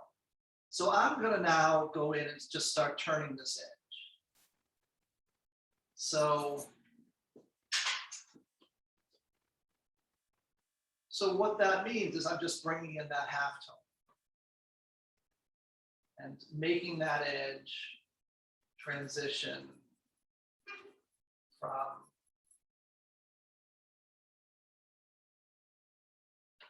a sharp shape of shadow to a tonal transition. And as I'm developing that shape, or as I'm making that turn, I'm looking at what I refer to as the rate of turn on the object in front of me. So in other words, how quickly does the form turn from one plane to another? Is it a soft, gentle turn like here? Is it a harder turn like here? See, and people, I'm guessing, can see that this volume is softer and rounder than this volume here, which has more of a planar relationship, or more of a planar structure. The rate of, there's a slow rate of turn on this form. So it's going to have a soft edge. So we never lose the clarity of the light, the relationship between the light and the shadow. But that transition is a soft one. And what I'm doing is just sort of like, I call it nudging that edge, or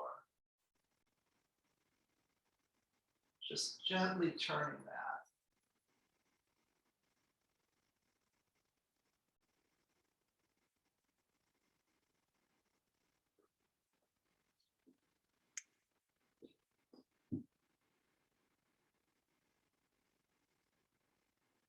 Again, I think I've used this metaphor before, but it's a little bit like, right, it's a simile, since I'm saying like, it's a little bit like taking a sharp edge of a table and then sanding it down, just sanding off that sharp edge. In the case of this part of the drapery, I'm sanding that down so that it is a rounded, gentle curve.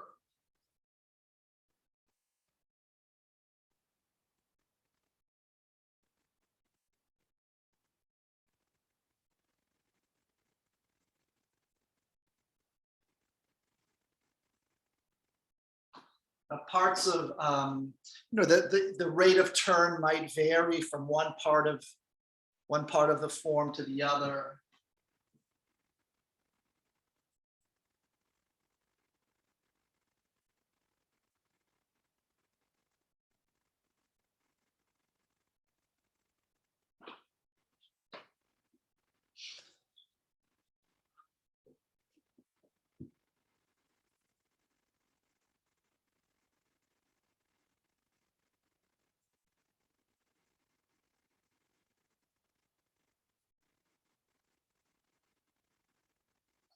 And that's the halftone we're bringing.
So when we do this drawing during this, when we're in person, I do this assignment over 2 class sessions. So I'm going to give you all this week and next week to work on this drawing. So this drawing will not be due next Friday. It will be due the Friday after. I'll give you two weeks to work on it.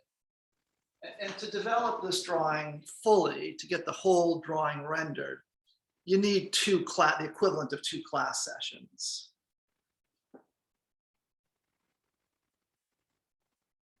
Would we be able to email you for like if we started the drawing this week and send it to you? That way you can give us your thoughts on it. Yes, you always can do that. Yeah.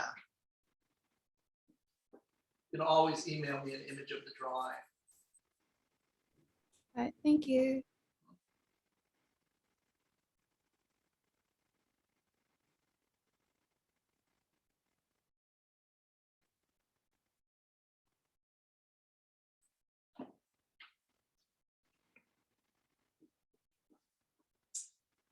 So I think that I'm starting to get a nice sense of the way that form rolls around. I mean, I don't mean to compliment myself and say I'm getting a nice sense, but I just mean to say that I think we're starting to develop a sense of that form being a slow form rolling around in space, right? We started with this kind of stark breakdown of those 2 shapes. And as I'm doing this, I'm constantly reminding myself that I want to have a clear sense of this part of the drawing being a plane moving in one direction, right? This plane is moving backwards in space like this. And then where the light shifts, the plane turns and moves in a different direction. I'm constantly thinking of that, constantly trying to keep reminding myself of that aspect of the drawing, or that aspect of the thing I'm looking at that I want to very clearly convey by drawing.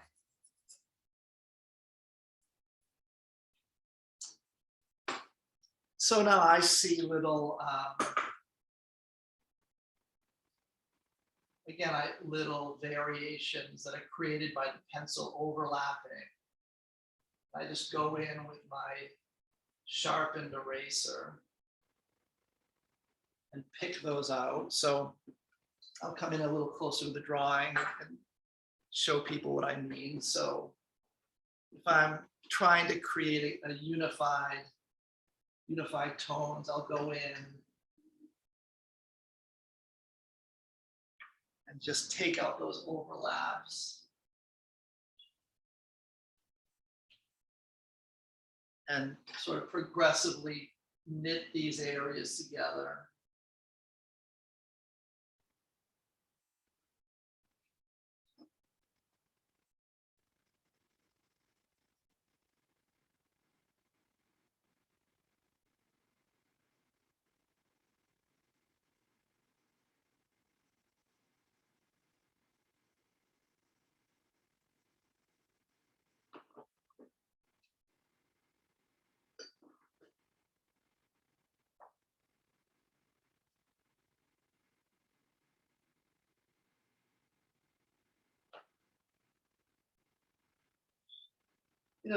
But again, that's a little bit of a stylistic issue, and that can start to get painstaking. So it's not, and that's not something that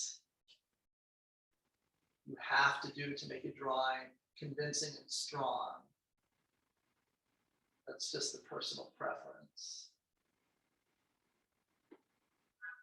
And then just for a slightly closer look at what I'm doing is with that edge, I'm just taking that edge and sort of building up these little circular strokes to bring in that halftone that's turning that edge.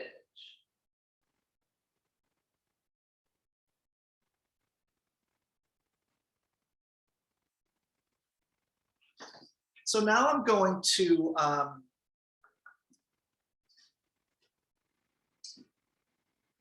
I'm gonna now start looking, without suggesting that this is done. I'm not saying that my turning of the edge is finished, but I can continue to develop that. But I'm also going to now think about my reflected light. So remember, it's really important to do this kind of drawing successfully. You don't want to leave that reflected light blank. You always want to make light and dark, and the reflected light is part of the dark. So that's part of the dark right now. So I have to ask myself whether I'm going to be able to more successfully make that reflected light by darkening the core of the shadow,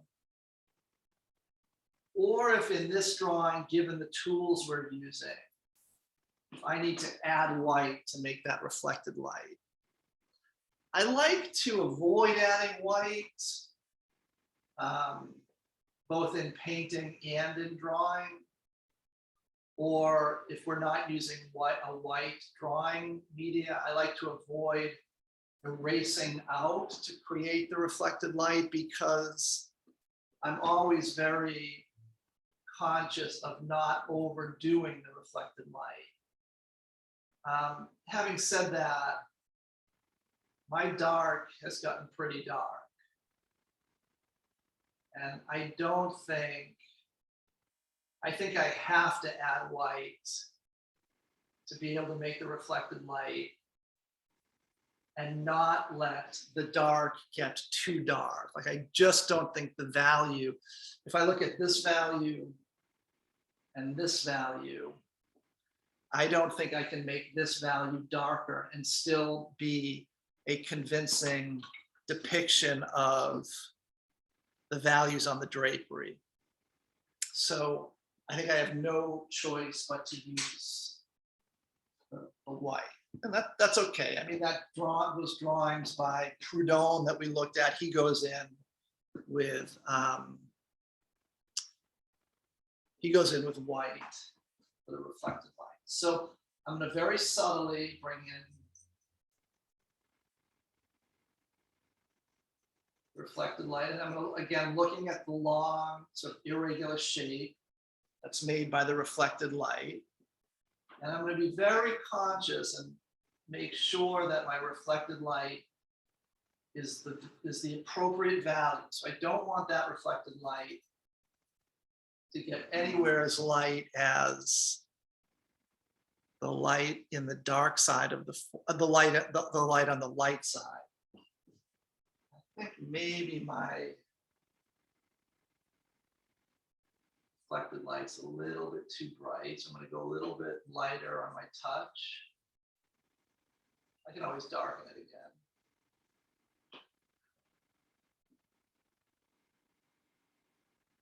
And in the case of this drawing, the reflected light is creating the occlusion shadow that's just to the left of this central form. So here's an occlusion shadow, and by bringing in the reflected light, I'm in effect creating that.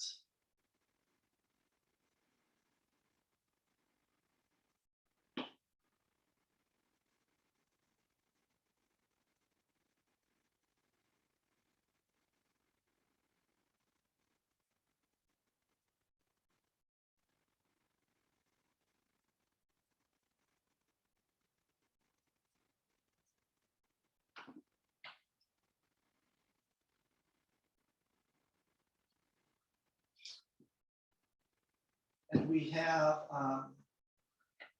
down on the lower part of this volume, we have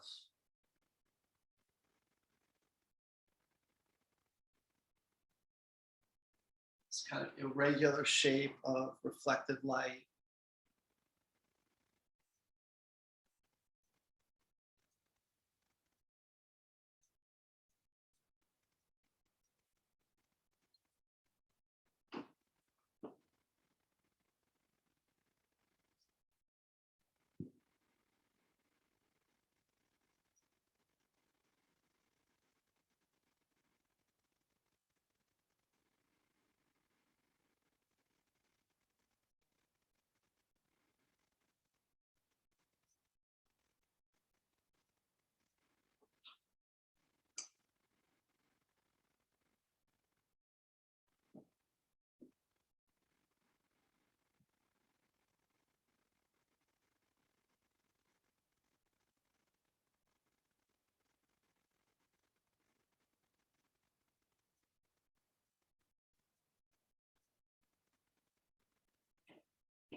I'd have to mess around quite a bit to get the exact shape of the reflected light compared to the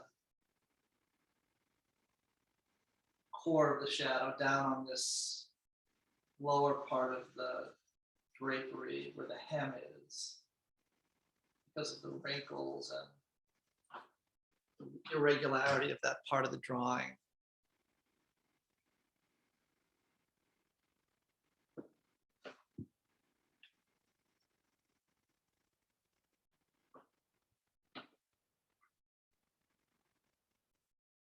The drawing at this point is about looking back and forth, adjusting shapes, adjusting values.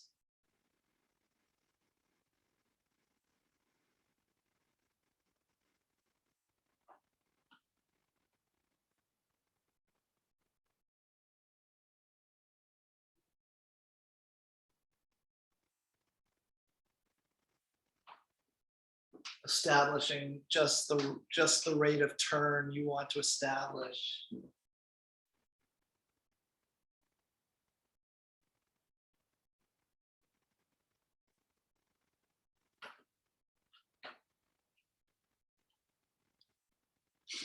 Bringing in as much or as little refinement as you want. I can start here, indicating the details of the hem, which I would do. I would indicate the hem. I may not indicate all the wrinkles on it.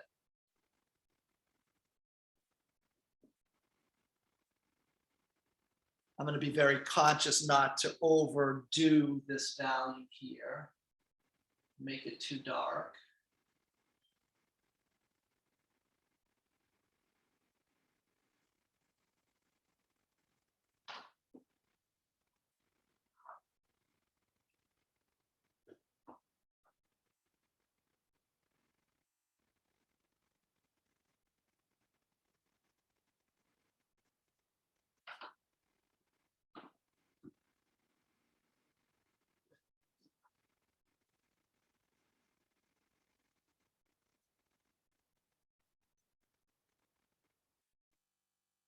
So let me ask at this point, is there anything, if we think about developing the drawing from the stage we are right now to this stage, is there anything, any specific thing people would like me to demonstrate about the process going from here to here?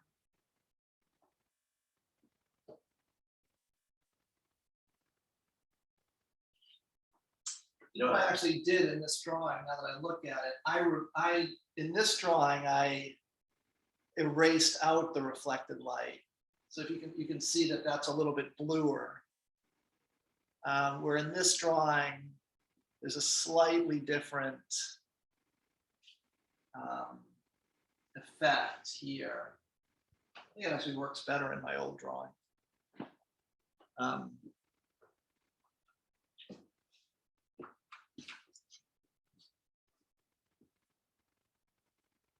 So no specific questions about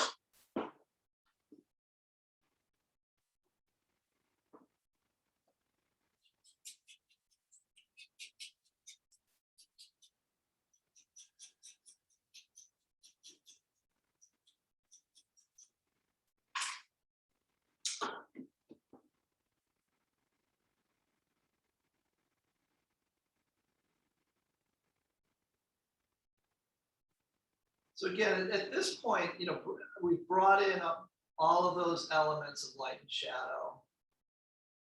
This is an issue now of refining.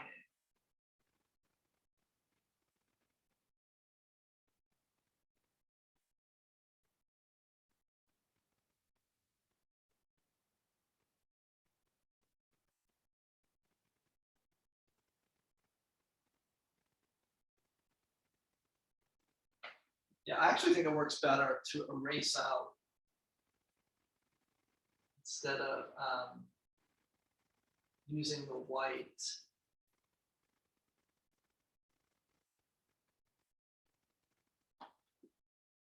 Just softening that reflected light a little bit.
Okay, so I think that I've given enough information on how to do this drawing. Again, I'm happy to address anything that people are not perhaps clear on. Again, in going from our block-in stage to this stage here to this stage. And what I'm asking for people to do is submit a drawing that's to the best of your ability, take it up to about this level. So are there any questions anybody has about specific techniques or approaches to starting the process of bringing it up to this point?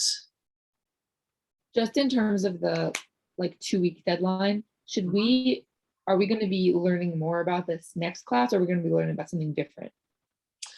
No, so I think next class, what I'll do is I'll meet individually with people. And then, the expectation is when you're not meeting individually with me, you'll be working on this drawing. And, I would like to see the development of the drawing up until next week. So, right. So next week we should come in with like what we've done so far. What you've done so far. That's right. Okay. Yeah. Thanks. Any other questions about any of the?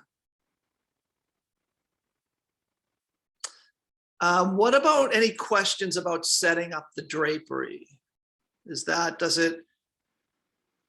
I know some people, I mean, I don't have a soft drapery here.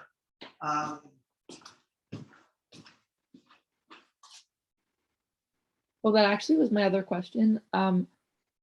If we're going to be doing it over that long of a time period, should we kind of like set it up in the box and then just leave the box in one spot? Because if we move it, then when we reset it up, it's not going to look the same. Yeah, definitely. If you can, definitely set it up and leave it.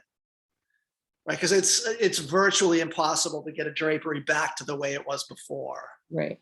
It's probably possible, but I don't know. I wouldn't want it. So I actually do have a piece of this. Is actually just cut from like a linen tablecloth.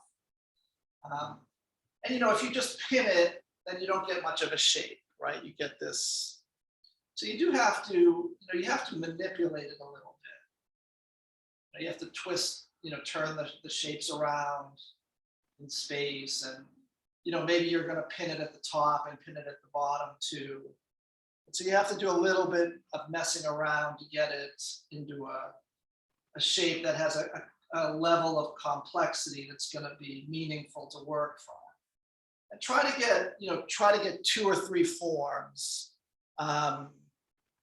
I wouldn't get too complicated. I would avoid the kind of draperies we saw in the Leonardo drawing. You could, if you really want to, you can do something like that. I mean, for sure. But I would try to avoid making it too complicated. But you want some complication in there. You want 1, 2, 3 forms, something like that in the drawing.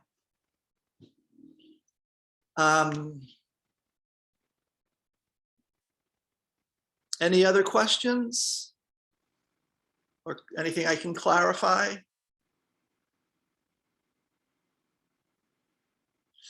Okay, so if there's nothing I can clarify, I think we'll end class here. And again, it'll be time that you could start getting things set up.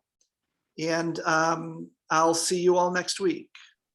Thank you. Okay, thanks everybody. Thank you, Professor. Thank you. Have a good week. You too.